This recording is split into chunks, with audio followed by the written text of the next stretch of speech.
Yoho, apa kabar nakama semuanya? Semoga nakama semua selalu dalam keadaan yang sehat-sehat saja. Pada chapter sebelumnya, kita telah mendapatkan kejutan bahwa Shinaguzawa Genya masih belum mati dan malah memberikan hadiah shotgun pada iblis Aizetsu. Jadi bagaimanakah kelanjutannya? Baiklah, tanpa basa-basi lagi, langsung saja mari kita mulai.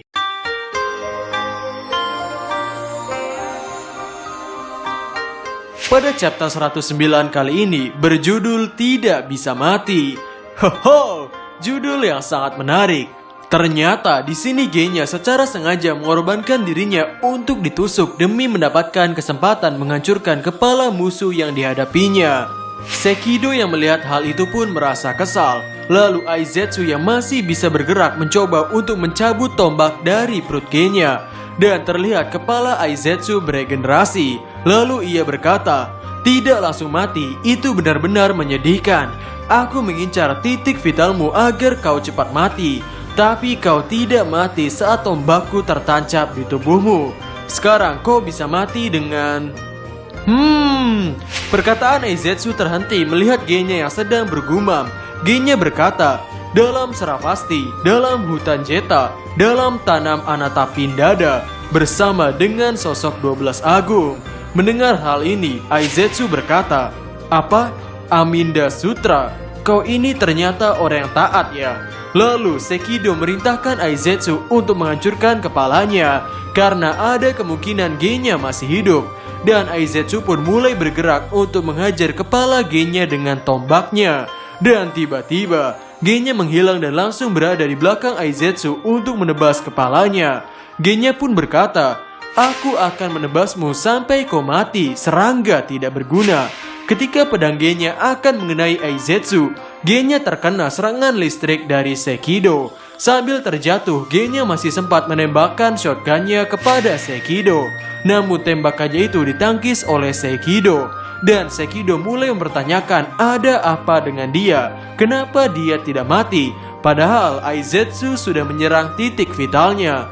Lalu Aizetsu pun masih menggebuk Genya dengan tombaknya. Di sisi lain, Karaku yang sudah merasa bosan bermain dengan Nezuko langsung menendang Nezuko sampai bolong badan Nezuko. Karaku minta kepada Sekido bahwa setelah Karaku menghancurkan tangan dan kaki Nezuko, Karaku minta Sekido untuk menusuk Nezuko dengan tombak dan mengalirkannya serangan listrik sampai Nezuko tidak bisa bergerak.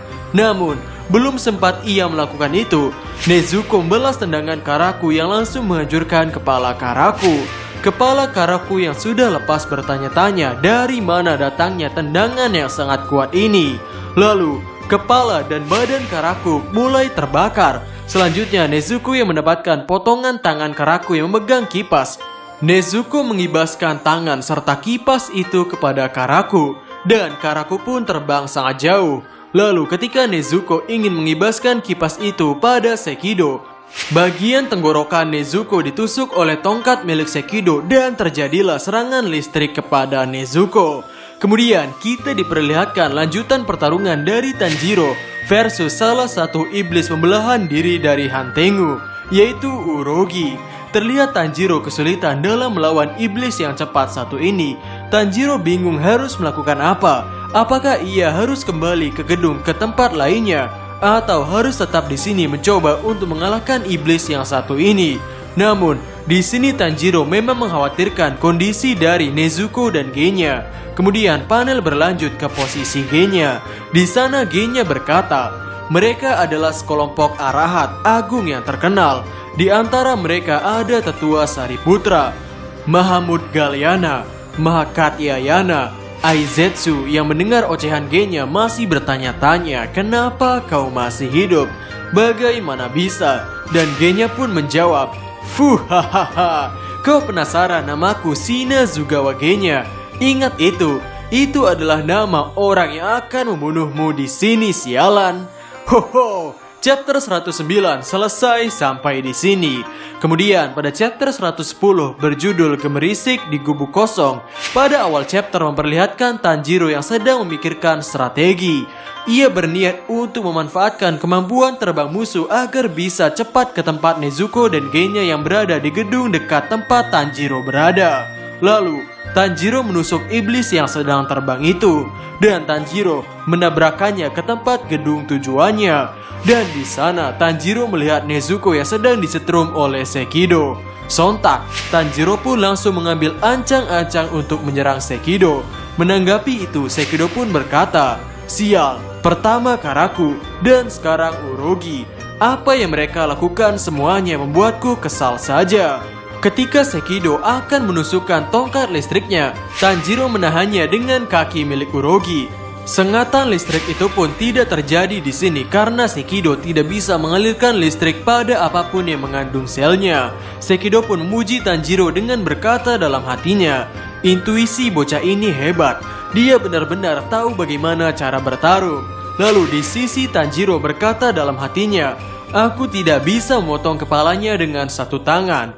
Lidah, incar lidahnya. Kalau aku bisa mengenai lidahnya, kemampuan penyembuh mereka akan melambat." Dan Tanjiro berhasil membelah lidahnya secara vertikal. Kemudian Tanjiro langsung mencabut tongkat listrik yang menancap pada Nezuko dengan kaki Urogi. Dan dari belakang Tanjiro, Sekido mulai menusukkan tongkatnya kepada Tanjiro. Namun tongkat itu terhenti. Ternyata Nezuko lah yang menghentikannya. Bukan hanya itu, Nezuko pun membakar Sekido dengan jurus darah iblisnya.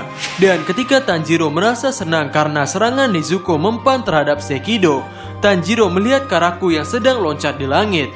Karaku melancarkan serangan tekanan anginnya dari sana dan mengakibatkan Tanjiro serta Nezuko tertekan ke lantai. Bahkan rumah dan lantainya pun rusak oleh tekanan itu. Terlihat Tanjiro dan Nezuko pun tergeletak dengan tak sadarkan diri.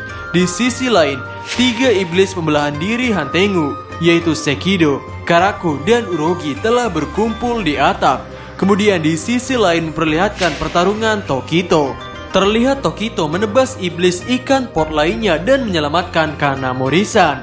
Lalu di sana Tokito bertanya, "Apakah kau yang bernama Kanamori? Apakah pedangku sudah jadi? Cepat bawa kemari." Kanamori pun melihat pedang milik Tokito sudah retak dan ia berkata akan segera memberikan pedang pada Tokito.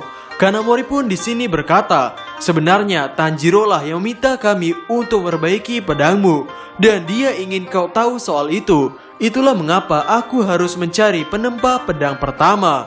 Belum sempat menyelesaikan kalimatnya, Kanamori teringat sosok Haga Nezuka.